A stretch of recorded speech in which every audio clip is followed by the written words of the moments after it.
Welcome to our meetup. Happy Thursday to everybody.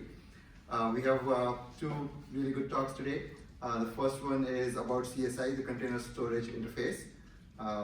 We have Cheng here, who is a software engineer at Google Cloud, and he's also a member of Kubernetes Storage Special Interest Group. So we're really going to get some deep down details about the Container Storage Interface. He has come all the way from Sunnyvale to present it over here, so I want to give him a really big thanks. What time did you leave this morning? Yeah, I left at 4 p.m. and it took me through this very mountainous road, and it's actually a pretty good drive. But I'm glad to be here. This is my first time here in East Bay Cloud Native. Thanks for having me again. Thanks for the warm introduction. My name is Cheng, and I've been working at Google Cloud for about 2.5 years now. In the past, we are heavily involved in Kubernetes open source community. As part of my few years there, I've been working on CSI and been contributing to the container storage interface spec itself. I've also been contributing to the integration between the container storage interface with Kubernetes. And also, later on in the slides, I'm going to talk about the different sorts of user bases for container storage interface. And I've played two of those roles as well. I've been a cluster administrator, managing the deployment of the CSI driver, and I've also played the role of the storage vendor, developing the driver for the GC persistent disk. So before I start, I want to just get an understanding of who's out here today. Who has used Kubernetes before? Nice, that's awesome. That's a good start. Who has interacted with Kubernetes volumes in the past? Nice, you got a few people. Who has heard of container storage interface before this talk? Nice, okay. So we've got, I'll go through a lot of the Kubernetes volume stuff, and then we'll kind of take it step by step and go into the actual container storage interface.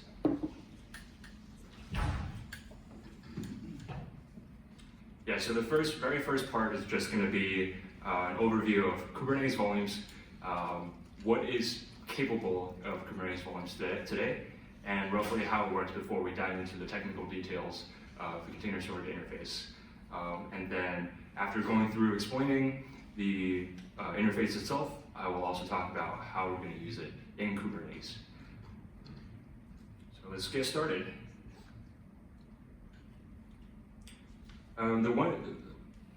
The easiest way for you to interact with Kubernetes volumes today is to have just some sort of scratch space within your pod. Say you have a reader and a writer that's pulling content from somewhere, some web service, storing into file system from inside the pod, and making it available to another reader, which then publishes it somewhere, maybe through a web server or some sort. The containers by themselves are ephemeral. If in Kubernetes,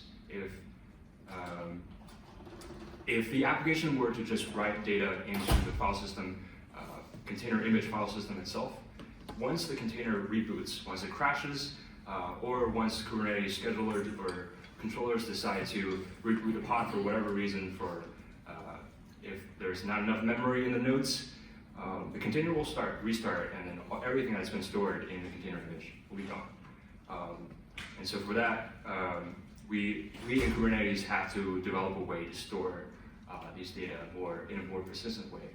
The first step to that is to use something called the empty dir, which is just a scratch space that's available in a pod. It lets you write data inside a pod from a container, but the caveat is it's just scratch space.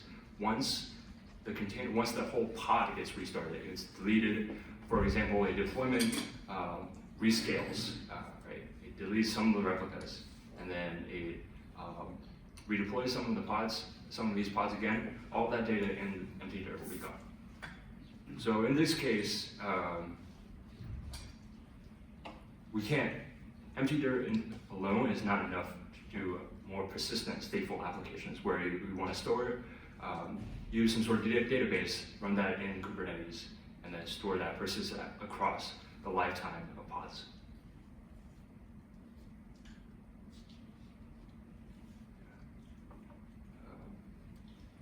Went through the slide already. Before diving deeper into persistent volumes, though, just want to give you a super simple example of how you can use the basic building blocks of a volume. The pod spec is probably familiar with some of you who has worked with Kubernetes before. It's very much just you have a name, you have a container that specifies what kind of container image you want to run, and it will just get spun up in the pod. The additional thing you have to do to get a volume running inside the pod is specify that you want to have an empty dirt volume as a scratch base, and then reference that inside a volume mount inside a container. And that's how you tell Kubernetes, hey, I want to mount this volume, I want to make this volume available and mount that into these containers. And then after that's deployed, you can, while you're developing your application inside the image, you can just, the application can just write to this location directly.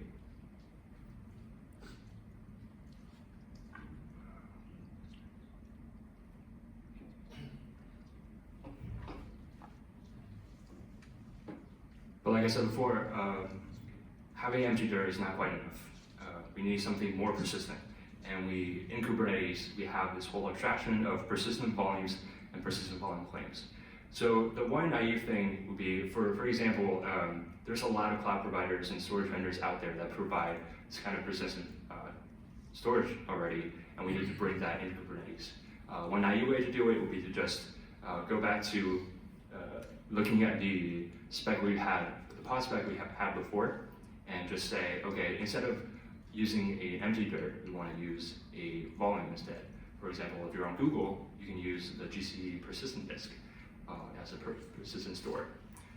But the problem with that is storage systems are inherently harder to manage in terms of you would have to configure the storage system in certain ways. It has topology concerns. It has how you want to replicate between different systems. All these sorts of guarantees that you want to manage that only cluster administrators should be concerned with. As an application developer, most of the time we just want to say, hey, I want some sort of persistent storage. I don't care how it's configured, I just want to have it available to me. And that's why we have this distinction here in Kubernetes.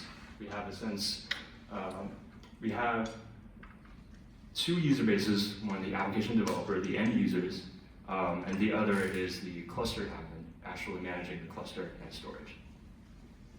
The cluster admin, in this case, will be responsible for actually provisioning the storage. They will create a file share in a network file system, for example, create a disk in Amazon EBS, and they will create an object called persistent volume inside Kubernetes to represent that. And we will go into examples of what that specification for a persistent volume look like in a second. And then on the user side, all the user is concerned with is making a reference, making a call that says, okay, I want some sort of storage.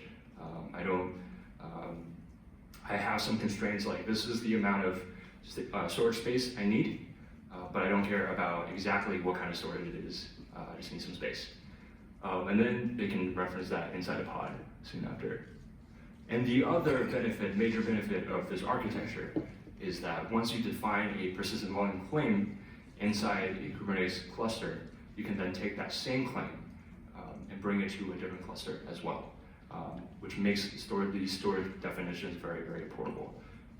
These persistent volume objects will be different across the cluster, but as we'll see later, they will be, even if we keep the same PVCs across different clusters, we can still have that different kinds of binding between them. So let's jump into examples.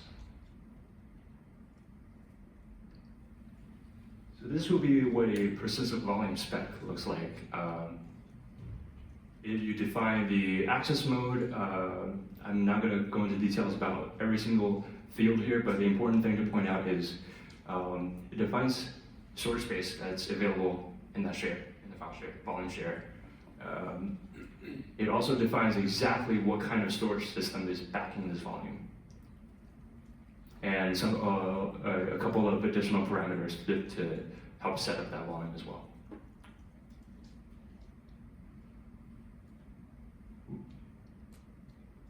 I think I missed it. Yeah, I skipped a slide here. The persistent volume claim, as you can see, is only making a request for setting a limit, and it does not go into details about how the actual storage system, what is the actual storage system backing this up. And then almost very similar to how empty DIRs are used in pods, we have a very similar thing going on here. Instead of specifying empty DIRs, we will specify the persistent volume claim reference instead. And the volume mounts setup specification will be exactly the same. You still specify a path, and you still reference a particular volume. All in all, think of PVC as a pointer for the user as a reference to the actual underlying storage. But that's all pretty good. It simplifies some of the hard work that cluster admins and application developers have to do to get their storage working. But we can do even better because cluster admins have to manually go in and provision each and every single volume and create each and every single persistent volume object. That could be a lot of manual labor. And Kubernetes is in a position to actually automate some of that. So what ends up happening is we have this dynamic provisioning system where what it does is it allows storage to be created on demand. Users just have to specify a intention that we want some sort of volume, and the Kubernetes system will respond to that and actually provision the storage. Basically eliminates the need for cluster administrators to go in and provision every individual share. And to explain that, I had to introduce the concept of storage classes. For that, you can think of this object as a specification of the type of storage you want. So it tells Kubernetes, if the user requests this type of storage, I will do this. I will provision a GCE persistent disk with a persistent disk name, or the name could be different, but you could. I want it to be an SSD. I want it to be a standard persistent disk, or I want the location availability of these disks to be in certain zones, certain regions, for a cloud provider example. So look at an example of a storage class. It's basically that. In a very simple example would just be, pass in the very basic, minimum possible parameters into the GCPD provisioner, and then essentially Kubernetes inside the system will make a call out to the actual storage providers and actually provisioning the disks. And the next step for dynamic provisioning is for users to specify an intention for making a storage request. So similarly before, all they interact with is a persistent volume claim. In this case, they will just create a persistent volume claim, and Kubernetes knows, okay, this user wants to get some sort of storage, but I can't find any persistent volumes matching in the system. Let me go create one. So here, instead of specifying other than specifying the limit, it also specifies the storage class name, referencing the type of storage that the user wants to dynamically provision. And then in the background, and this is just to let you take a look. In the as we're describing PVCs in the beginning, the storage class's name is missing. And then Kubernetes will look at the PV claim, and look at the storage class, and it now understands what kind of storage needs to be provisioned. And it will make calls to create the persistent volume object inside Kubernetes. It will also make the actual storage provider calls out to provision the underlying storage. And there is a binding between the persistent volume and that underlying storage. And the last step is actually for Kubernetes to create a one-to-one binding between the persistent volume claim and the persistent volume. And that way, when users request a volume from the volume backed by the persistent volume claim through a pod, it will get dereferenced to this persistent volume that's just been provisioned over here. So I've talked about one type of what's called a volume operation. In order to understand, so all of this is kind of steps to help you understand exactly what CSI is trying to accomplish and how CSI gets plugged into the Kubernetes system. Before we get to that, we have to talk about the concept of volume operations. There is a set of operations that are shared among a lot of storage providers. These are some examples. But in this talk, I will mainly go into the provision, attach, and mount steps. These are more of the core volume operations that are necessary to make volumes available in Kubernetes. So provision, we mostly talked about already. User creates a PVC, creates a storage class, and Kubernetes response creates a PV, and then Kubernetes creates a binding.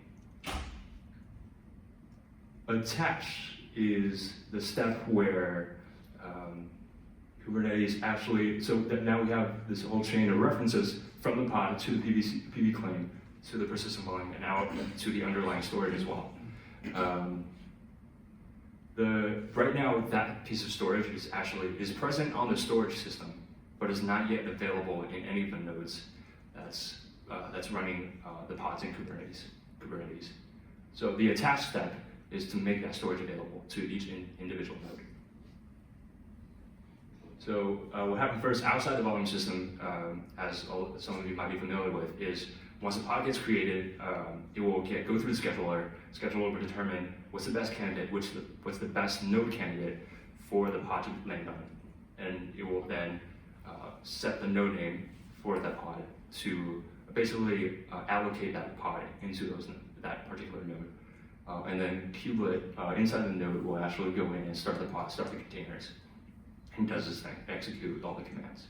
But before any of the kubelet stuff happens, after the pod is scheduled, the volume subsystem realizes, okay, this pod is actually requesting some sort of volume, and that volume requires attach. It's already available out there in the third-party storage provider, but it's not here yet. It's not in the node.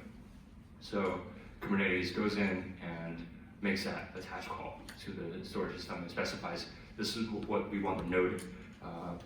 This is where we want the storage, and this is a node that we want this into.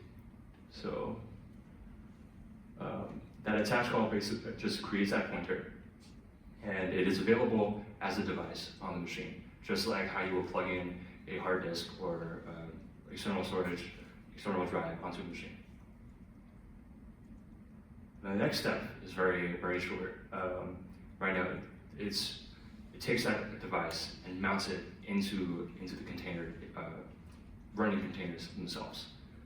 And then any application that runs inside those containers will have access to the volume that we've just created. So those are the three core Kubernetes operations. We have provision, attach, and mounts. But as we saw in the picture before, Kubernetes needs to have knowledge about the external world in terms of who the storage provider is, what the storage system is like, in order to actually make calls against them and create provision and attach and mount all this storage systems. And the way Kubernetes does that is through different volume plugins. So these volume plugins are little modules that are bundled inside Kubernetes that perform specialized operations just for a particular storage system. GC persistent disk, for example, EPS, for example. And there's a separate volume plugin for every single storage system, and they're all bundled inside each Kubernetes binary. So like the controller manager, for example, the kubelet as well. There are some major problems with the fact that these volume plugins are in the binaries. It's bad for the Kubernetes developers. It's very painful in terms of security if because it's embedded binary, it's a component that's embedded inside a binary. It has the full privilege that a binary has. In terms of, so for a controller manager, that means it has the same privilege as any controller inside the controller manager. Think deployment, think replica sets, daemon sets, things like that. Same privileges, which is not great if we want every single volume plugin to like mind its own business. Stability, if there's any tiny bug in any of the volume plugins, it will affect the rest of the cluster. In the past, we've had one particular volume plugin throw no pointer exceptions, and control manager will just freak out. It will keep on restarting and crash looping. And of course, it's really hard to be able to, as the Kubernetes community, the developer community, to be able to manage all these external code as well. And on the other side, it's also really bad for the storage vendors because as someone who is developing custom code, they have to follow the Kubernetes release cycle, which is once every quarter for a minor release. So adding any features, you would just have to wait for that long. And ideally, we would want all of this code to be separated into different components, completely separate from Kubernetes core, so that all the code inside each driver can be iterated incrementally. And also, every single vendor is forced to open source their, every storage vendor is forced to open source their code base, which is not something that everybody wants to do as well. So this is where CSI steps in.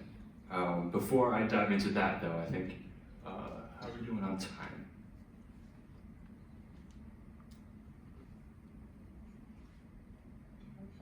6:56, right? Okay, so. More than half an hour to go. Okay, cool. Maybe I'll take a few questions right now just to clarify. If you have any questions about how the volume system works in Kubernetes before we dive deeper into the details of how we're going to improve on some of the problems, let me know. Okay. It was a really good explanation. Oh, thank you. Appreciate that. Okay, let's jump right in. And then, so basically set up the stage for all these entry volume plugins being something that we need to bring out of Kubernetes, and that's exactly what Container Storage Interface is for. It's basically a standard for exposing arbitrary block and file storage systems to containerized workloads on container orchestration systems like Kubernetes.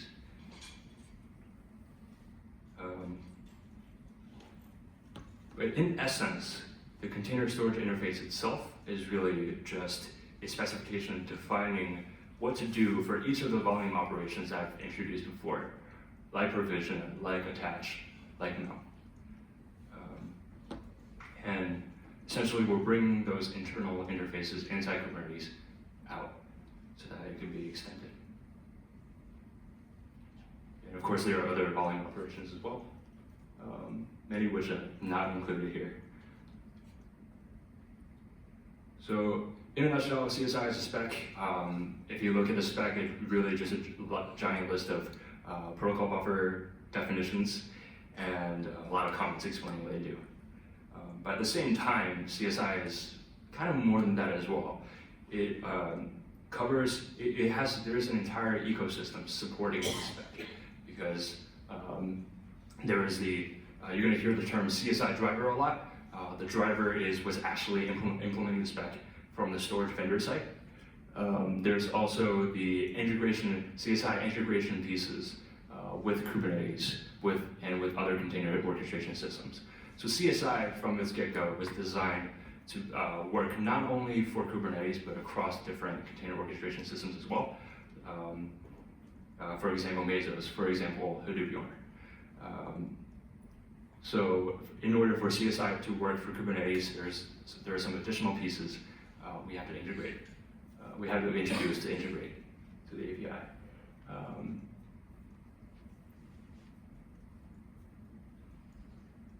So CSI as a spec just defines a set of gRPC interfaces, really. And they basically cover all the volume operations we talked about before, and I'll give you an example of some of those operations later on.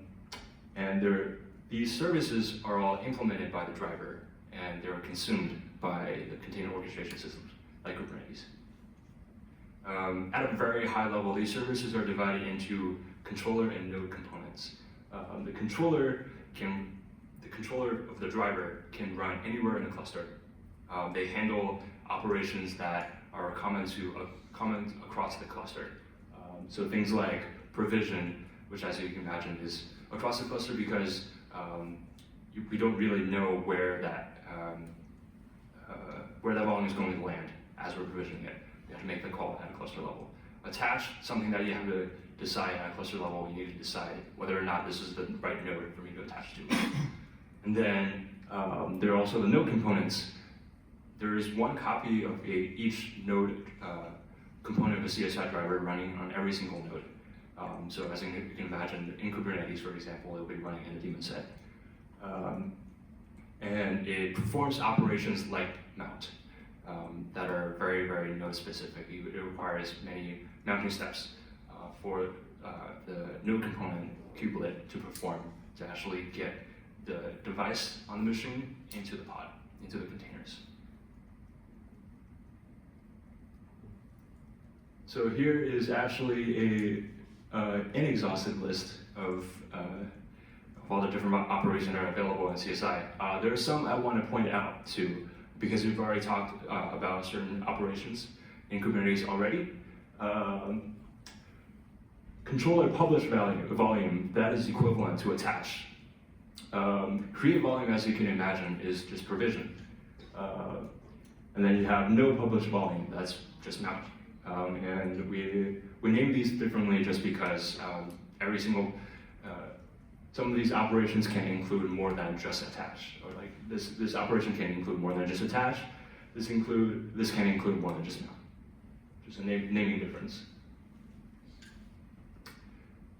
In particular, CSI is a spec for gRPC for protobuf, with protobuf. It does not define any way of packaging these CSI drivers. So you could have them as binaries, you could have them in a container image. There's also no specification of how you deploy these. And also there's nothing about monitoring. No observability, no metrics, and no logging specified in this spec. And the reason for these decisions is because ultimately we want CSI to be compatible with many different container orchestration systems. And every single system has its own way of doing things. For these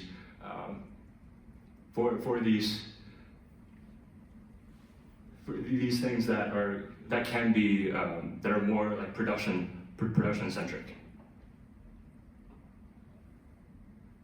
So that brings us to the very last section.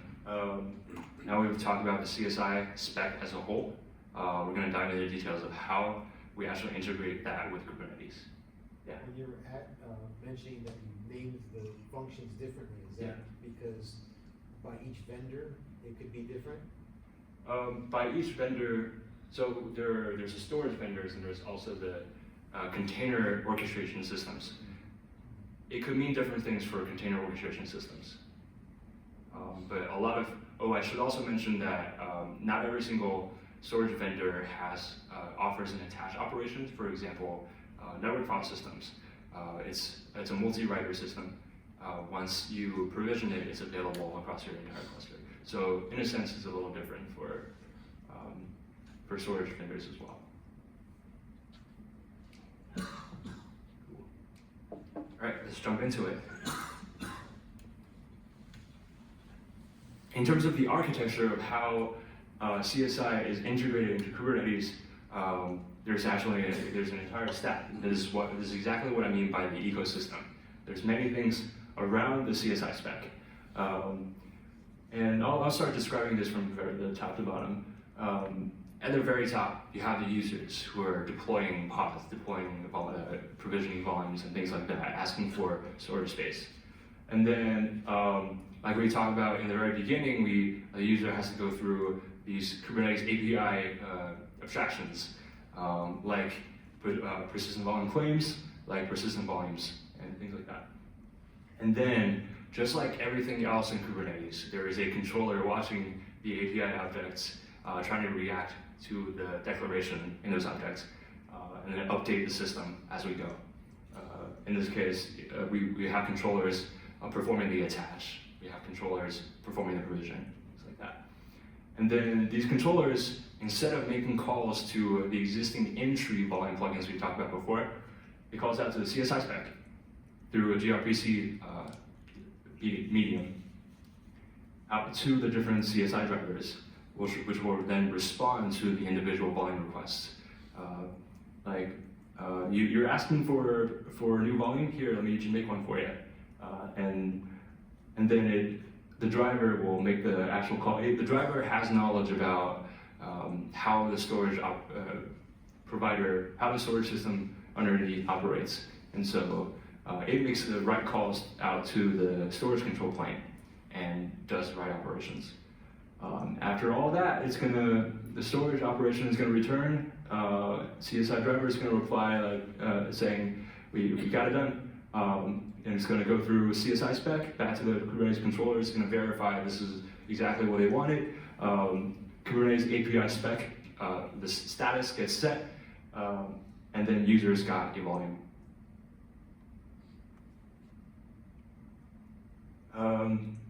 So through that description, in Kubernetes, a lot of that is already taken care of. In terms of actually using a particular CSI driver, there are three main steps. First, the storage vendor, of course, has to develop that CSI driver, implement the gRPC interface. And then the cluster admin, this is the same cluster admin we were talking about before, previously managing the individual persistent volume, but here they would have to worry about deploying the CSI driver.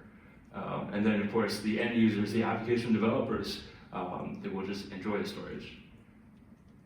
So let's dive deeper into each of the items.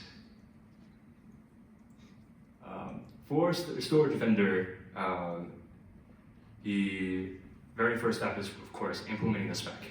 And then what we would recommend from the Kubernetes community is to actually containerize these CSI drivers, because that's the primitive that Kubernetes deals with. So it'd be very easy to just containerize that, deploy it as a pod inside Kubernetes. And the third step is to generate the set of configuration files for your CSI driver inside, and that would be inside a YAML.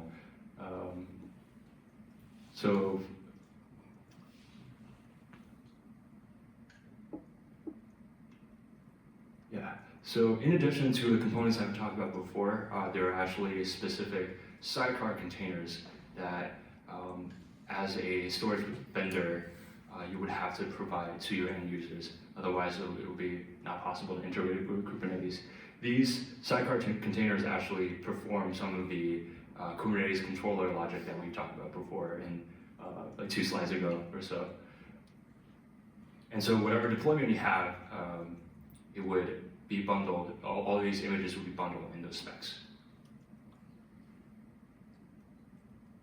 And then the next step, once the storage vendor publishes the CSI drivers, the cluster admin then just essentially ensures the underlying storage system is actually there, they have it available. They will go ahead and deploy the CSI driver through a simple kubectl apply. This is not a unique, the next step is not unique to CSI drivers, it's the same for entry volumes as well, like we discussed before.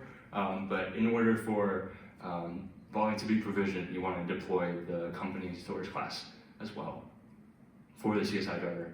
And the storage class is going to be a little different for CSI drivers, as we'll see.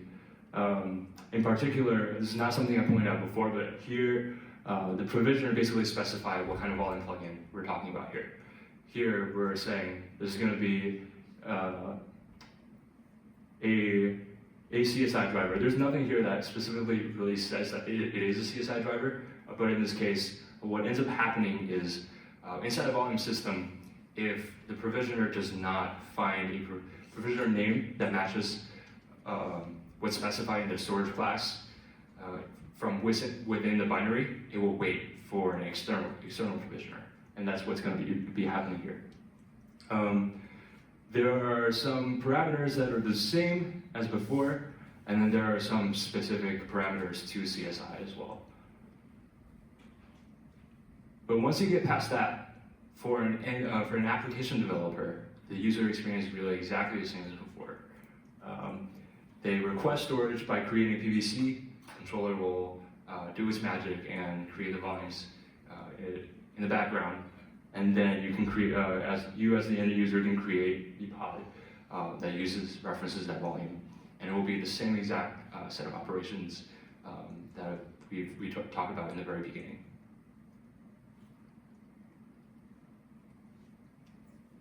So just to demonstrate, I mean, the storage class is referencing the one we just created for CSI, and persistent volume claim is exactly the same as before.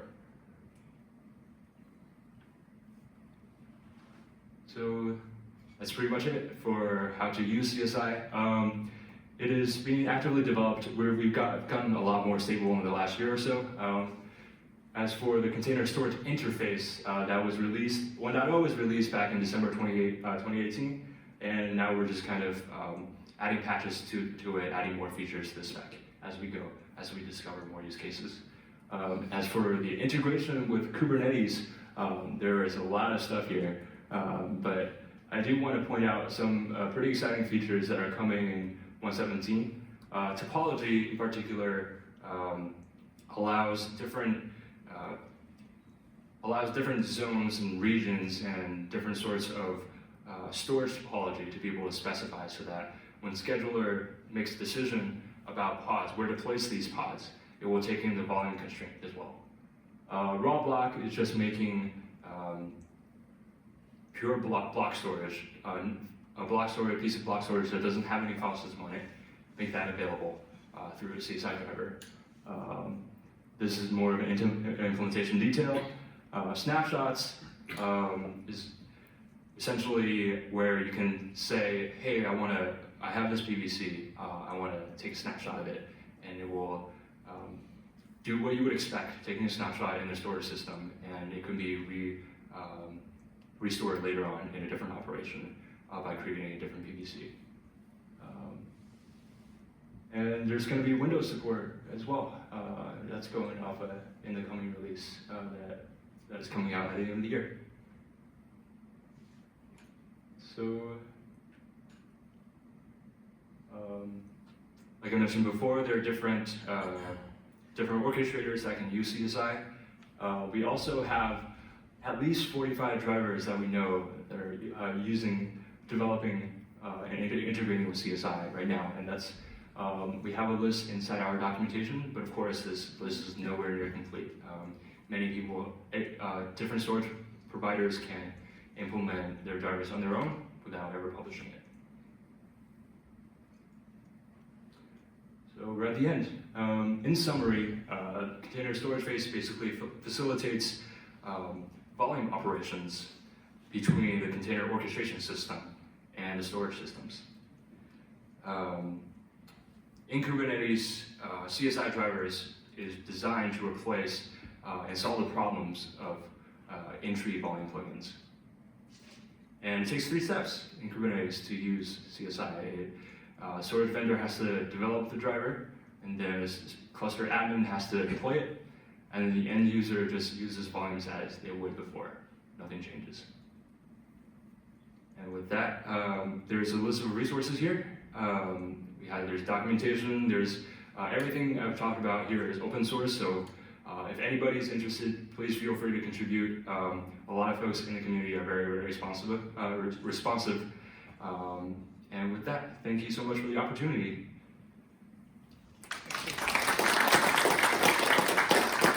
Any questions? Let me know. Can you tell me more about this sidecar? I mean, you mentioned a sidecar.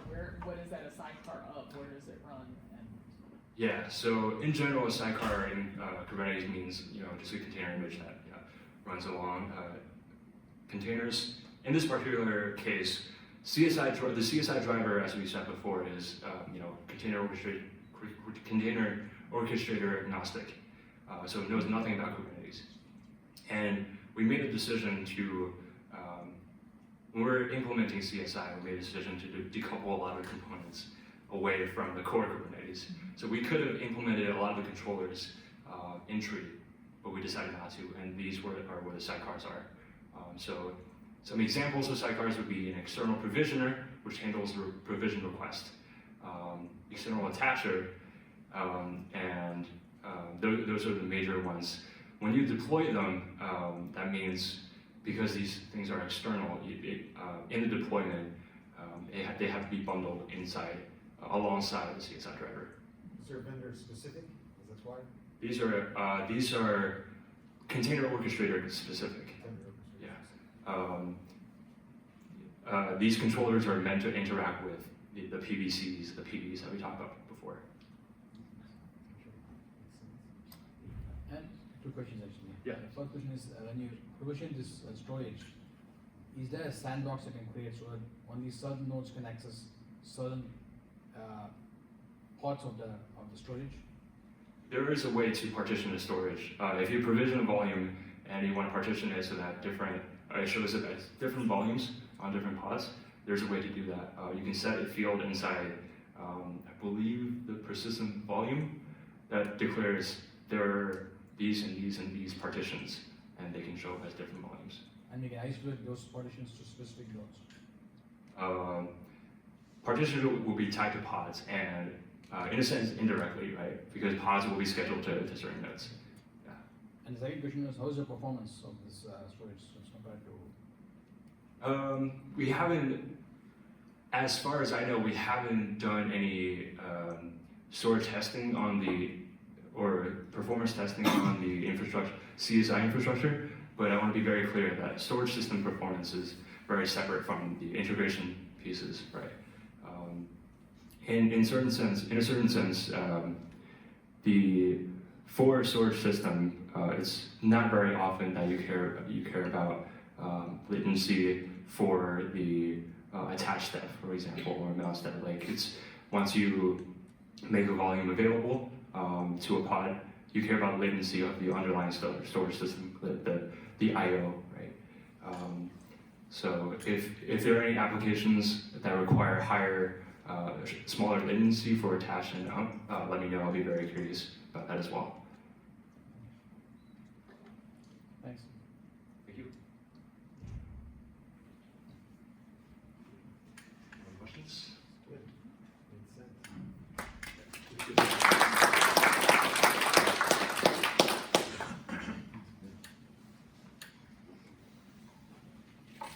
Thank you, Cheng. Thanks a lot. That was very nicely explained. CSI, starting with the very basics, really informative. We'll take a short 5 to 10 minute break, and then we'll go with the second talk after that.